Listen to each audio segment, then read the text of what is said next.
Hello, everybody. Welcome to another episode of the Thriving Adoptees podcast. Today, I'm delighted to be joined by Andy Wullaert. Looking forward to our conversation today, Andy. We had a blast last time, just like 4 weeks ago, and looking forward to diving in today.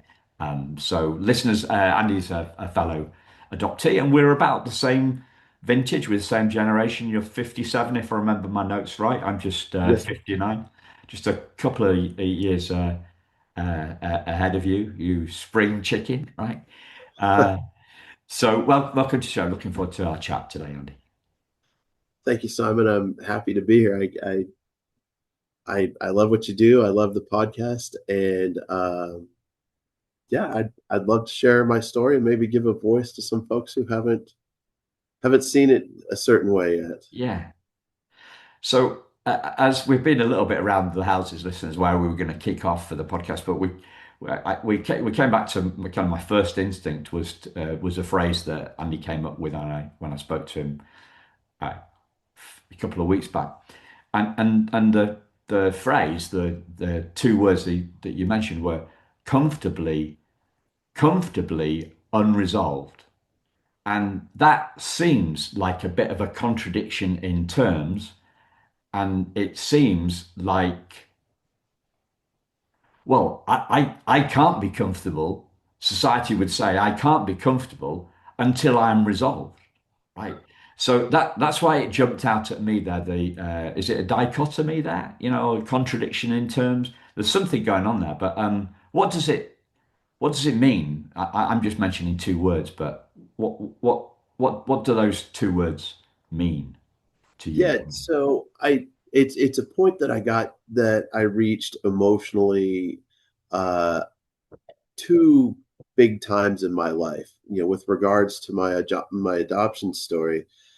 As a younger man in my early 20s, I'd been down the journey of discovering I was adopted and wrestled with, where does my identity start? And so at a young 20-year-old Andy, I finally got to a point where I kind of sorted out and segmented out that part of my emotional journey of the adoption and said, hey, you're going to decide how you build your identity from here. The past, you're not going to get those answers. Um, and once I started looking forward and my eyes open to that, I'm building my own identity. I think there was a certain level of freedom or agency that gave me at that point, and um, I really, really was okay with it for I could say maybe the first time, and then it just stuck with me. A few years later, when my biological sister called, of course, I was not so comfortably unresolved for a little bit while I went down the path of meeting my biological family. After going to meet them, which I'm sure we'll talk about a little bit here, I found that we weren't cut, while we were cut from the same cloth. My experiences with my biological family didn't build my identity. I had built my own identity, and the situation I was in had built my identity that I became quite comfortable with. So at 2 points, I became comfortably resolved, early 20s and then late 20s after meeting them. Yeah, yeah. It's is it a continuum on one length? Because I've spoken to adoptees who said, like, because I felt I had no identity, I had the freedom to create my own. Mhm. And then at the other end, it's a freedom. It's a tonic to our freedom. It's a driver of our freedom and all about that agency. And at the other end of the spectrum, it's confusion. So does it look like a spectrum to you, confusion and agency? Does it look like do they look like tick boxes? What am I making any sense? Yeah, I think that's a great point, and I think what I like to do is think of it as where I put my focus. So when I'm feeling confused, one of the main things that has me overwhelmed with is a lack of power of who I am, why I'm here, um, what created this situation, whatever is building up to that confusion. For me, empowerment comes when I can act and when I can choose and move in a direction.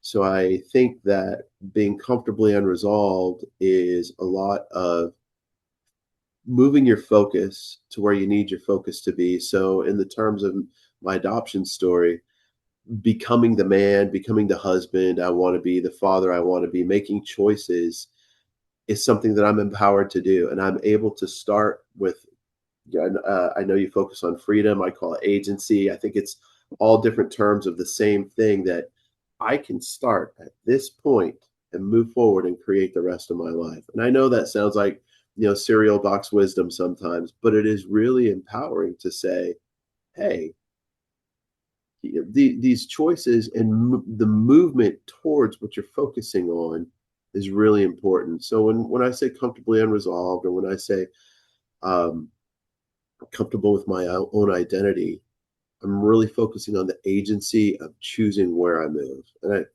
hope not to be too abstract, No, Andy. no. When you say comfortable and identity, I think of comfortable as a feeling, right? Mhm. And identity as a thing, as an object, as an object. And the the metaphor that pops into my head is a tree. There's an adoptee podcast called "Pulled by the Root," right? Pulled by the root. Rootless, right? Yes, sir. Not ruthless, rootless, right? And feeling feeling comfortable about identity. That seems to me to be like feeling rooted. It's more of a feeling thing Mhm. than it's a feeling thing. It's a knowing thing. It's not a thinking thing. It's not a concept. It's more of a experience. It, is that kind of what you mean? Like, because we've got the unresolved. Because you can have the to extend the tree metaphor, right? Um, you you can have a load of questions going on in your head, but being Mhm. still rooted to the ground. The top of the tree can be blowing around in the wind or the gales, but if the roots are strong, then the tree's not bothered really. It's just going with the flow. Yeah, no, and I understand your metaphor. I think that us adoptees might not be rooted in the ground. We may be hydroponic trees. Okay. I mean, it we could still have the same sturdy trunk. We could still have the same branch structure. Um, I think for me, the non-connectedness, or there's a point, and I'm not saying that I didn't yearn for connection. When I found out I was adopted at 8 or 9 years old, the feeling of absolute rejection, the one connection in your life that should be there, as a parent, um, it just isn't there. The questions were intense. Why was I given up? And I'm sure everybody's been through a similar experience. I grew up in a loving home, and the experience was my mother trying to desperately tell me how much I was wanted, and I applaud her for that. If there's one fault that she ever had, is that she mommed too hard. And so when it finally sunk in, and I finally went to her with the tales of, or with the questions of, what is this actually? And it finally sunk in. I felt deceived. I felt alone. And I think your whole audience will probably know a lot of those feelings. The question she was trying to answer or make sure that I was hearing was how much she loved me. But I was wondering, how could the connected one, the biological one, not? And that, I don't think that anyone did or didn't. It's not a black or white world. So through my younger years, the focus was on, well, I'm missing this connection. I'm missing this connection. And using the tree analogy, I think once I was able to say, I'm not going to have that connection, we have a freedom that other trees don't, in as much as we're ambulatory. We can get up and we can move. Uh, the we're hydroponic trees. Yeah. But we may not be connected to one area, but we can start, we can put our roots wherever we want and start at that point. And I think once I viewed that as a freedom, once I took the agency of uh, grabbing the ball and running the play I wanted, uh, I think I think my life really changed. So So, I like your tree analogy, but I think we're super trees that don't need to be connected. okay. Thank you for extending the metaphor. I find that um, it's a great way to roll with it, right? It's a great way Yes. to roll with the conversation. Is we've got this metaphor, this commonly used metaphor, and only by tweaking it slightly can we do. I just want to take you back to a kind of little point of detail, Andy, because I can't remember. You said about uh, well, first I'll just ask you a straightforward question. How old were you when your mum first told you that you were adopted? I think she had said my whole life, we love you, we adopted you, and kind of put those things together at the coaching of the adoption agency. I finally realized I was adopted in elementary school, 8 or 9 years old. Right.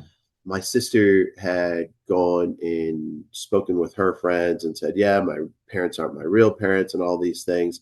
And when they came up and questioned me about it, they said, yeah, your parents aren't your real parents. And I said, of course they are. And they said, no, you're not. And it finally sunk in what adopted means. Okay. That's when I went home. So 8 or 9 years old, I went home, and my mother understood that I was finally getting it. And she took me to the library. She explained how she couldn't have kids, and how, how desperately they wanted kids, and how much they wanted uh, me specifically and my sister specifically. But like I said, she was answering a question the best she could, but she was answering the wrong question. And there's no way she could have answered the question of why I was given up at that point. Yeah. So it was the meaning of the word, not the word itself. Yes, sir. Yeah. Yeah. Okay. Um, yeah. Freedom. Uh, so you, what does, what does I, what does identity mean to you then? Yeah. What, Well, other than I'm a tree, right? yeah, I'm ambulatory tree. an interesting part in my growth towards developing my own identity. I was a troubled teen, got in a lot of trouble. My parents had finally sent me to. Well, I guess it finally had enough. They sent me to one of those boarding schools in the 80s that was structured like a an outward bound school. And at that point, I was kind of just made a decision. I'm going to go with the flow, and I'm going to see if I can affect my own future here, because you've got nothing else to do there other than to go through the program, and you can either give yourself to it, let's see what it can offer you, or you can resist against it. And I had a youth of taking the easy path of resisting against everything, because if you reject the world first, then the world can't reject you back. I think sometimes we have a tendency Wow. to get into that state of mind. So I went to this school, and I was looking for an easy elective, and there was a drama teacher, and he recognized my struggle with identity. And one of the things we were studying was Hamlet for that semester. And he cast me as Hamlet, and we went through uh, uh, the big monologue, the to be or not to be monologue, and he had me really dissect. Uh, of course, I'm not going to remember each line right now, but the to be or not to be monologue, where it's Hamlet at that point is wrestling with thoughts of his existence, his identity, and basically whether to kill himself or not. And but if you take that on an emotional metaphor, he really coached me into, hey, do you want to be or not to be is kind of a pivotal point where you're going to be at right now, Andy. And we explored that together, and it was pretty empowering to have this abstract message that touched on a lot of areas and kind of put everything into a choice at that point. So um, it highlights all the difficult things that can come your way, the slings and arrows of outrageous fortune, to sleep, perchance to dream, all the things. Uh, but I really felt like things were my choice at that point. And I think agency for an adoptee is big because the choices that got us where we are were not our own. Our fate was shaped in a different form than everyone else's. And it feels like we had these decisions made all around us that academically, like you say, in your head, were for our own good. I I totally get it. They were made from love and everything, but there's this disconnection of perception once you feel it, once you feel the emotions of the. Anyways, I'm going Yeah. on, but Yeah, the yeah. the to be part was great. The point of the podcast is to go on. Um, another another metaphor, another Shakespeare thing's coming to mind for me, and it's kind of tied in. It's tied into my favorite teacher at the moment, but it's not a drama teacher. It's a guy that's teaching me right now, like an author, a speaker, a trainer, a workshop leader guy uh, called Rupert Spira. He a Brit guy. He talks about identity using the metaphor of and a Shakespeare play of King Lear. Right. So he talks about John Smith, who is an actor living a peaceful life at home, and he goes to he goes to the theatre each night and dons King Lear's clothes and actions and pretend and pretends to be. He dresses up like King Lear, and he's got all these troubles on him. He's got the war with the French. He's got the arguments with his. He's got the arguments with his family, with his daughters.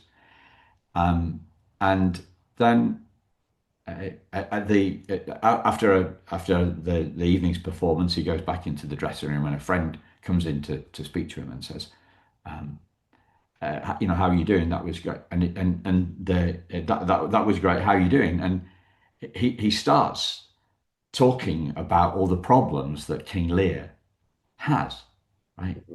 And so he's forgotten that he's John Smith. Right. He's forgotten that he's John Smith. John Smith is peace, happy, content, all is well with the word. But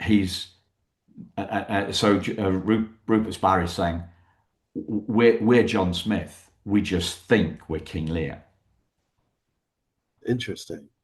Yeah, I think I like that because it covers our perception. Once again, is so powerful that you can walk away from a situation from method acting, so to speak. Yeah, Maybe we're all method actors. yeah. We're pretending to be somebody who we aren't.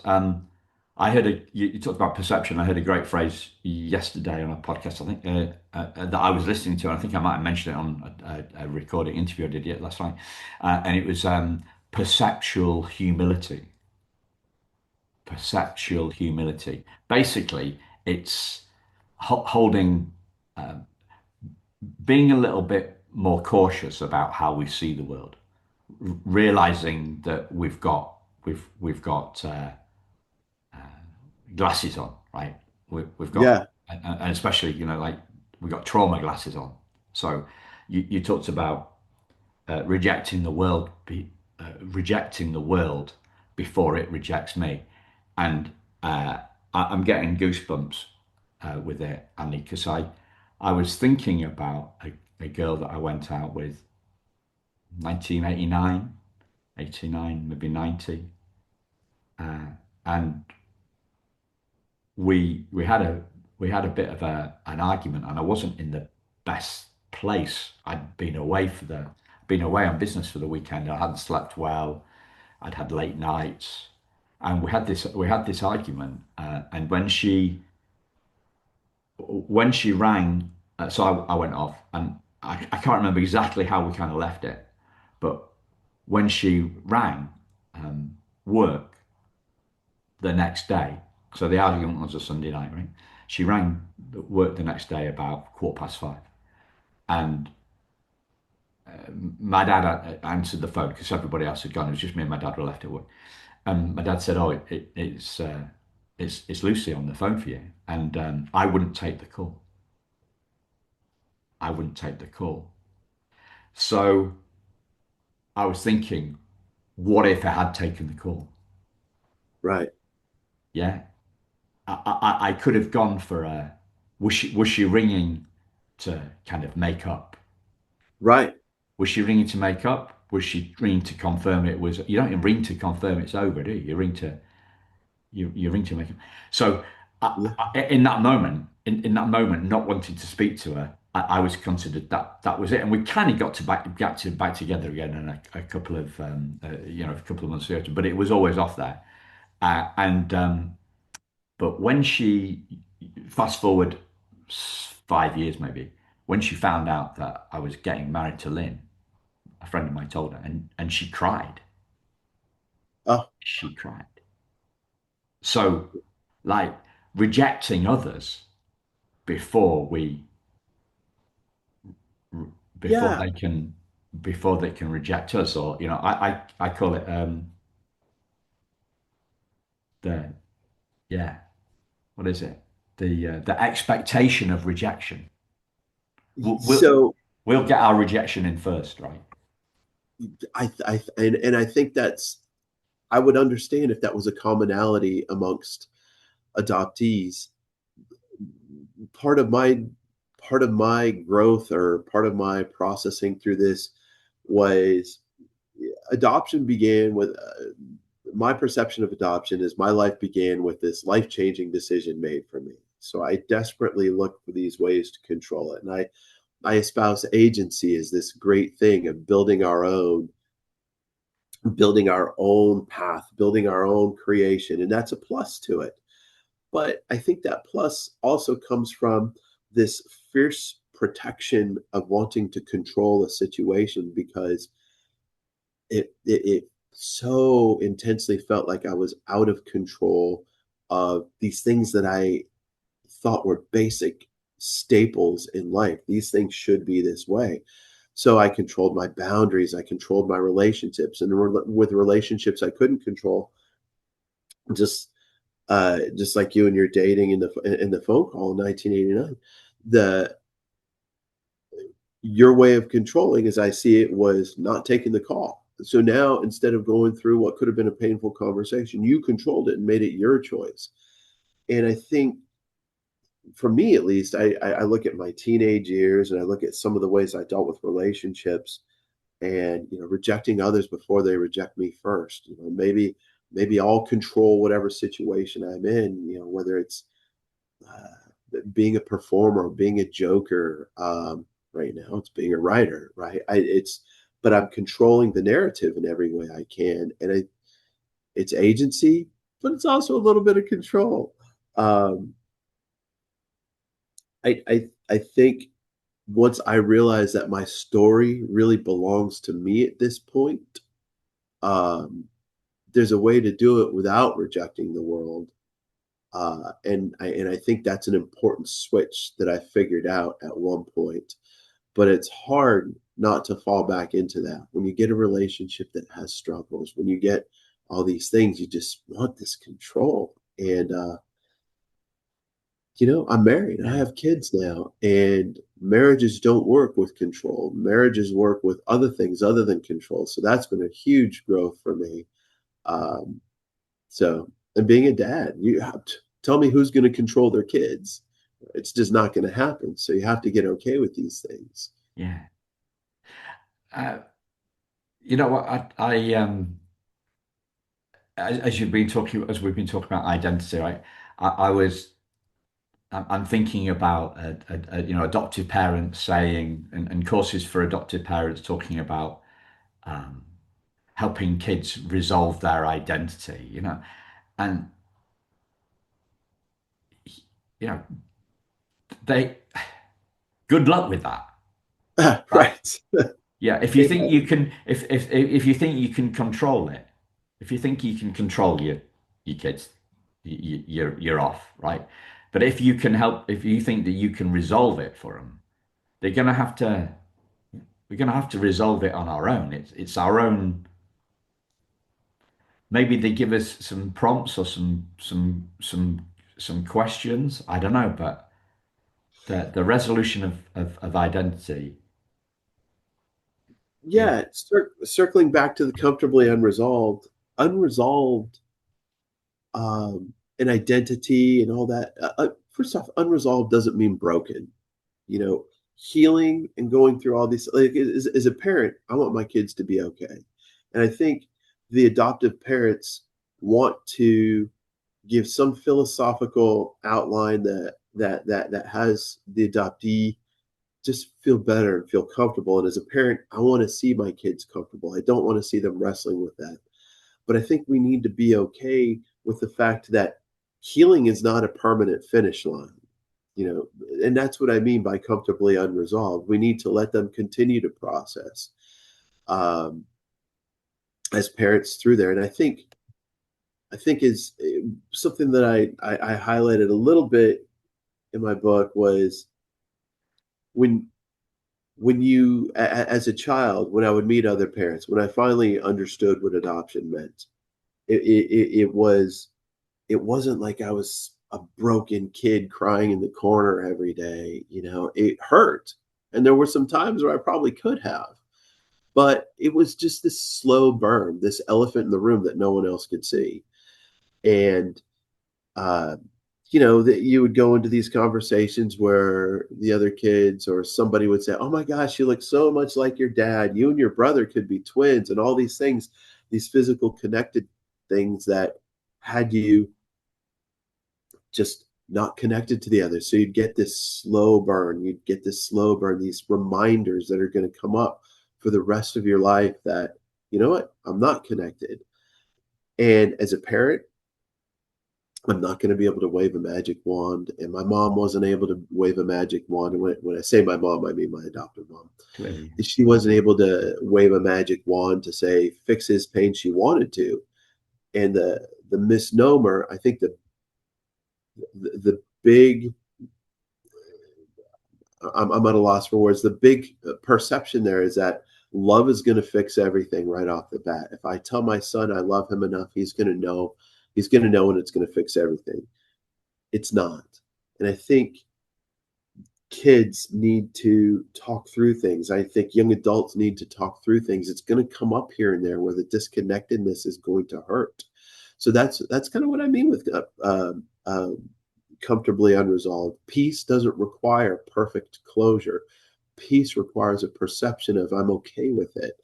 Um, I think comfortably unresolved can be an honest, healthy destination to try to get to. And it's basically just accept the reality of the situation and find power in the agency or the freedom that it gives you. I don't mean to sound preachy, but it was so moving for me that it was absolutely life changing. What was? Figuring out that my agency or my choices and the freedom that come with it, and then circling back to the comfortably unresolved, I was a new spawn point for you for the video gamers out there. I was the point at which everything started here. I could say, this is the man I want to be by these choices I'm making. Um, and different layers of that came in through my whole life. But the whole title of my book, the whole kind of adventure I went on, wasn't to say I didn't have pain from the disconnection. It was to say, I have pain from the disconnectedness and I'm okay with the pain. And I figured out how to process the pain. But I've got this other thing that came with it, which I call agency. I know you term it as freedom a lot. Um, that is overwhelmingly cool. It's the greatest thing ever, because now where other people have these, are, the common biologically connected folks, they may have this ceremony or this legacy that they feel they need to do because my father was a Mason, I have to be a Mason, or whatever. Um, why I chose Masonry, I don't know, but uh, Can I take you back a bit, Andy? yes, Um, of course. I think what I think kind of one of the things that you said was being okay with the pain, being okay with the pain, right? Yes, sir. Um, being uh, uh, my longest standing mentor says, if we're okay with not being okay, we're always okay. Yes, and that I think is pivotal as far as carrying what we carry with us and then still just being able to take the next breath. I mean, you can love your life and still grieve parts of it. Absolutely do that. John Smith doesn't care about King Lear's pain. There you go. That's an excellent analogy right there. And there is but King Lear is an act that John Smith plays. It's not who he is. There is no King Lear. King Lear Right. it's a work of fiction Right. by it's a work of fiction by Shakespeare, and it's a role that that John Smith plays. Um, and John Smith isn't bothered by the feelings that he has as John Smith, unless he starts to believe that he's John Smith. So there, Right. yeah, there is a sorry, unless he feels that he is King Lear. So there's a you talked about method acting, right? So there was a soap here in the UK in the 80s. It's still going actually, and one of the main characters, he ran. So a lot of British soaps are often based in pubs, right? That's because that's where everybody comes together, right? Um, and now wine bars, right, and food, and restaurants and stuff. They Right. move with the times, but back in the day, there were no wine bars in the 70s, right? Um, so this actor played. The actor was called, I think he was called Mike Smith. He he played the publican. He played the landlord of the pub, and the character in the screen written by the screenwriter, right? The character in the soap became manic depressive, became a manic depressive, Okay. and the actor started suffering from that himself. The Wow. the character had manic depression, and the actor took it on. He lost himself so much in his role that he took on his character's mental disease. So that's super interesting. and I'm trying to put myself in the place of that actor to kind of feel like, so I'm going through, wow, so he went through all the emotions and acting, and so he put himself through the ups and downs of being a manic depressive and developed habits along with that probably. And yeah, method acting can be a dangerous thing, I It guess. is, yeah. Jeez. Um, wow, that's really interesting. But I think, I think that once again circles around the concept of agency, of how much we have control over how we see things and how we continue on.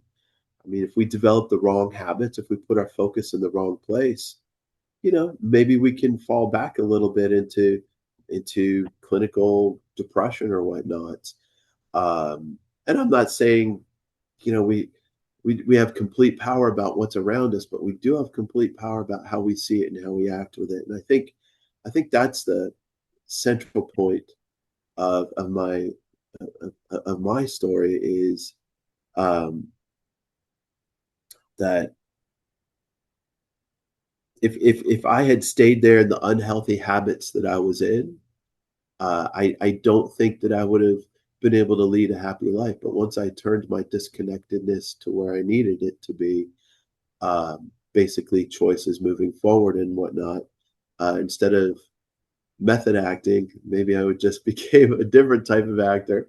But that's interesting, and it's funny how acting comes up so much when we're on the topic of how we handle this this pain of adoption, because I'm not scared to call it pain. I'll talk to anyone about it and let them know, hey, I felt rejected, I felt sad.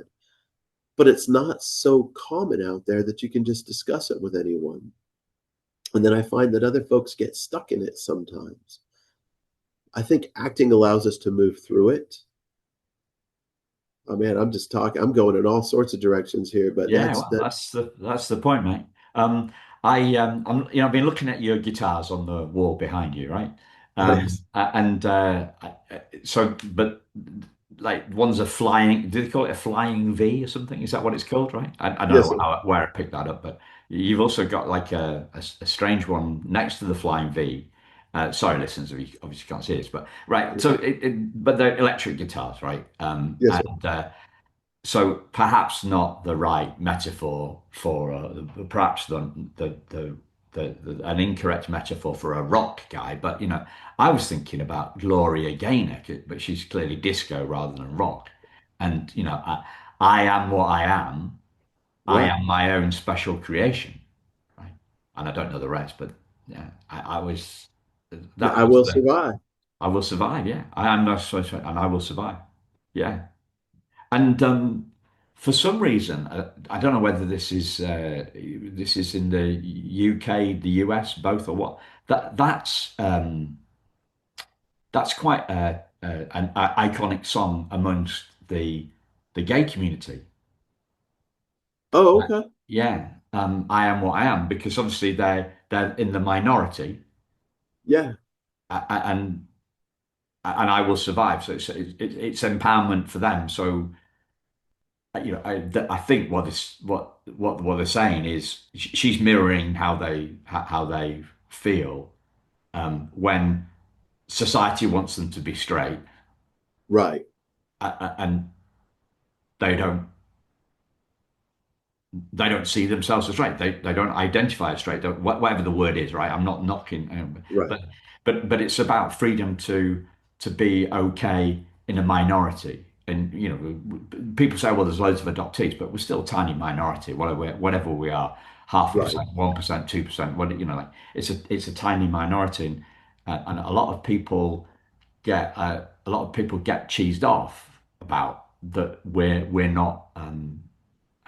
Allowed for, right? And people talk about that in schools. And I think, well, schools they're systemic. They're a system. They're a bureaucracy. They're designed for the masses.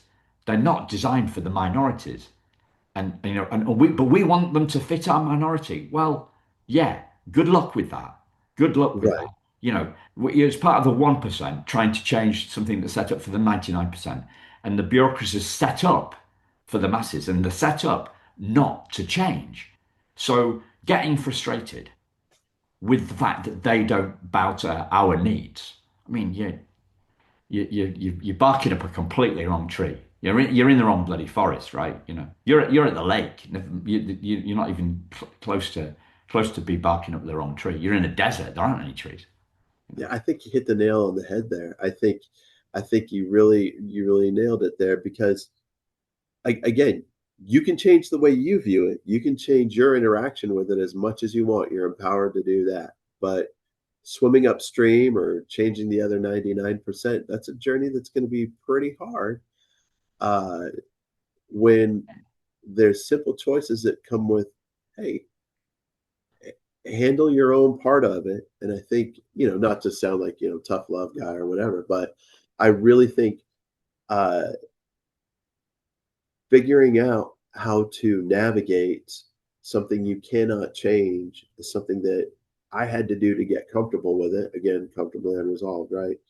Um, it empowered me to control my own choices. And I think the 1%, the whatever the minority is in that situation, we can do that. We can talk to each other. We can even talk to folks that don't even have to be adoptees, or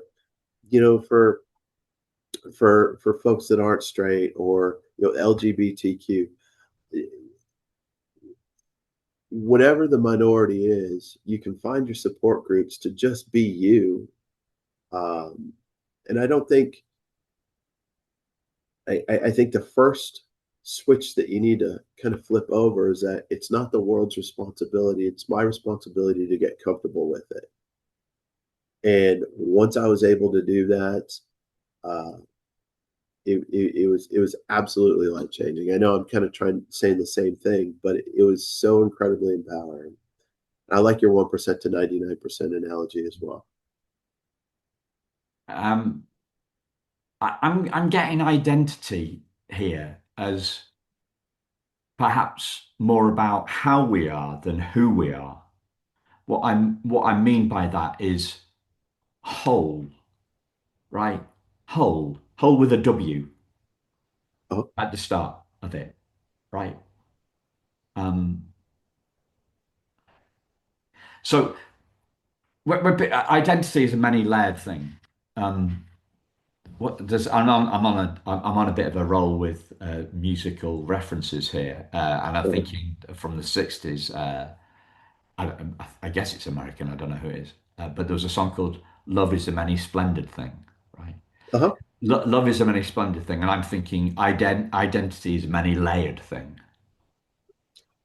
a Absolutely. many layered thing. And the book's called "The Search for Identity Beyond Biology." But when we think of identity, think, well, um, the first thing that comes to mind is an identity card for the Yeah. for the population, right? And it's got your name on it, right? I remember having that. I remember having the getting the piece of paper with my birth mother's name on it, and it also had the name that she'd given me. And I remember a few months later, hearing something and an insight popping into my head, which was the truth never changes. But I before I was Simon Jonathan Bennett, I was David Anthony Flower. Uh, if identity, if truth never changes, I'm not my name. My name is just a label. I've had two labels given to me, one given to me by my bio mum and one given to my adopted parents. But that's not who I am. I, absolutely. I absolutely agree with that. And that's why the whole title of the book, Blood Equals Water, plays on the old adage that blood is thicker than water. Is it really? I think identity comes from exactly who we are right now. We can decide who we become by our choices, by the way we communicate, by Yeah. the way we interact with others. If I think somebody is seeing me as too direct or uh, one way or another, I can I can lean into being kind. I can lean into connecting. I can lean into these other things. I can control the identity, Yeah. and you can do it for yourself too. If you want to change the world that you see, change the way you see the world. Yeah. Uh, big stuff. Let me take you back before we dive into that big one, right? Because I said how we are rather than who we are. Uh-huh. And all the things that you just shared were about how you are in the world. Yes, sir. How you talked about it earlier, right? Like, so how you are as a parent, how you are as a husband. So, perhaps identity beyond biology, identity beyond name, identity beyond name as well, and identity as how we are in the world, not who we are. That's surely kind of more important, really, how we are in the world. I think it's more important. I think because how we are indicates or focuses on your actions today and where you're going. I think how you are shapes who you become. I looking back for me was always looking on things that where I felt disconnected. Looking back to whether it's heritage or whatnot. I didn't have that. So my empowerment came looking forward. And I think it helped me, like you say, it's not who you are, it's how you are. Who I was, Andrew Wullaert with Scottish blood and a Belgian name, and it's I didn't even know it was Scottish blood until later on. But who I was completely under my control. So yeah, that became my identity. I became the choices I was making. In that way, I found my identity beyond biology. Yeah. So You were talking about changing the way that we see the world or something like that. Can you go back to that? Do you remember what it was? yeah, something that I don't know where I heard it or whether me and my mother came up with it. But as a young man, I was, again, in my whole rejection spiral. And you tend to find the negative in everything and angry at this and angry at that. And young men have this spiral that they fall in sometimes. I can speak from personal experience. And a couple things we would use, and she was a psychotherapist, so it was always fun to talk to her about what was going on. But one of the things we really stuck on is what you focus on expands. I'm focusing on how much this situation just flat out sucks. That's all I'm going to see is how much everything around me sucks because my focus is on the suckiness of whatever. And um, if I learned finally that if I wanted to change the world that I see, I need to change the way I see the world. Basically, instead of focusing on the bad part, I could focus on where I wanted to go and hey, maybe even move in that direction. But if I move where my focus is, that's what I'm going to see and that's what I'm going to focus on. And I found that to be incredibly empowering. And again, coming back to agency, which is one of the themes of, I think, adoption healing. It definitely was for me. But to change the lens that you're viewing things in is extremely powerful. And I think, you and I spoke the last time, and we talked about how sometimes groups of adoptees, I think a term you used was trauma validation, where, yeah, I can understand another adoptee's trauma to a degree. I can understand the feelings of disconnectedness, the longing for explanation, and the downright pining for things. I can understand my own too. I also want to move away from that because if I stay there, that's all my focus is going to be on. But I like moving along, resolving it. If it comes up and it hurts, I'll talk through it. I'll feel the hurt, but I want to move on afterwards. I want to get on to how I am, not who I am. Yeah. But I think that's an important step. Once you realize the pain's there, let's move through it. Let's move past it. So I The changed the way I see the world. yeah. Another taking on that and I've heard that quote or something like that quote, and I can't remember where it's from either. And I can remember an Einstein quote along the same lines, but perhaps a next step on from it, perhaps I don't know, or step back. Who cares? It's it goes something like this.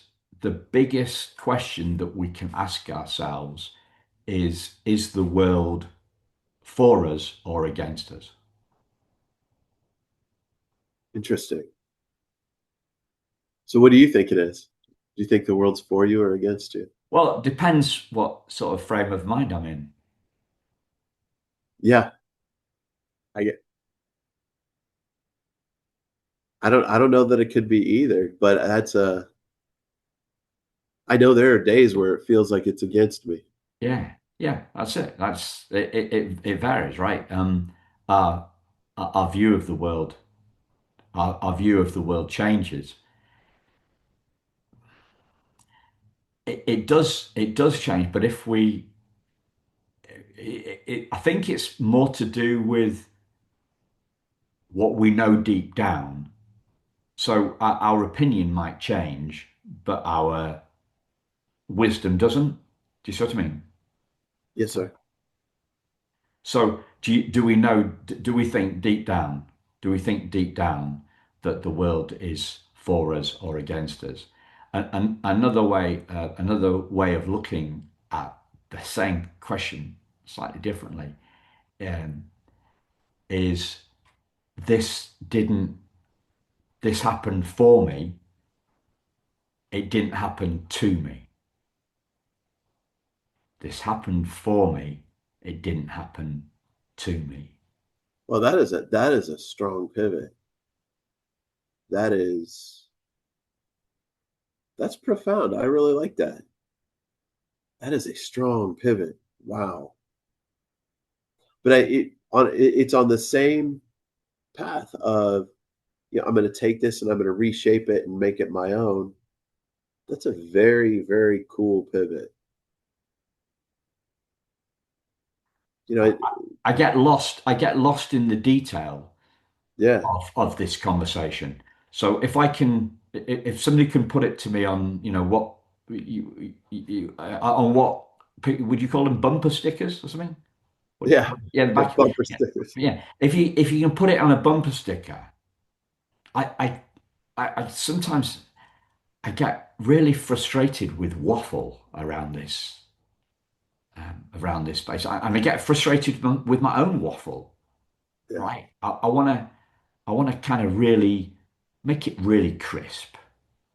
How succinctly can I say this? yeah. And as I was saying it, I was stuttering over there. Do you know what I mean? Like, how succinctly can I say this? No, I How succinct is is the truth? And I, I'm very frustrated with people that can't, cut to the chase.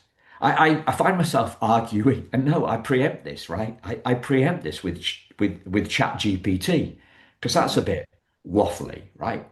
right. So I ask you a question. I'll just say in one sentence, please, Yes. Thank you. Yeah. because don't like. if it depends, tell me it depends. Right. It's black or it's white or it's grey, right? Just tell me, or just say, I don't know. Like talking, when I'm talking to a person, just tell me you don't know. And like, it's okay, right? When can you finish this job for me? Well, just tell me. Well, and I often used to do this with a supplier when I was working in the publishing business. Say to people, I'd say, when can you do this for? And they'd just say, when do you want it? Oh, Jesus. And then we're going to go around in a circle, right? Right. So I say, okay, can you do this for next Monday? I don't know, waffle, waffle, waffle. Well, I tell you what, go away and come back and just give me an answer, right? And then I'd say, look, I'm not asking you for that date to put you under pressure. I just want to know. I just want to know. And then Right. then when we've got an agreement then, and then if but that that if that date changes for you, let me know. Don't let me don't let's get to the day when I'm expecting this delivery and me ring you up and you say, oh, it's not going to be till next week. Right. That's it goes back to your control thing, Yeah. Andy. It goes back to your control thing. I'm waffling a little bit. But yeah, it happened for us, not to us. And it's that is the world is for us. That it's an extension of that the Einstein idea of or the question is the most important question we can see ourselves is the world for us or against us, and it might feel someday that the world is against us, but how do we what do we know in our hearts? Um, and Andy's Andy's frozen now. Um, So we might just kind of bring it in because we've been going. Let's Oh, hey see. Andy. Hey, I just lost you for a minute there, buddy. Yeah, we'll bring it in, listeners. I think we're getting a little bit. Yeah, Are we back? we're back, and we're gonna say goodbye to the listeners because it's getting a bit glitchy. Thank you, listeners. Um, we'll speak to you again very soon. Take care. Bye bye.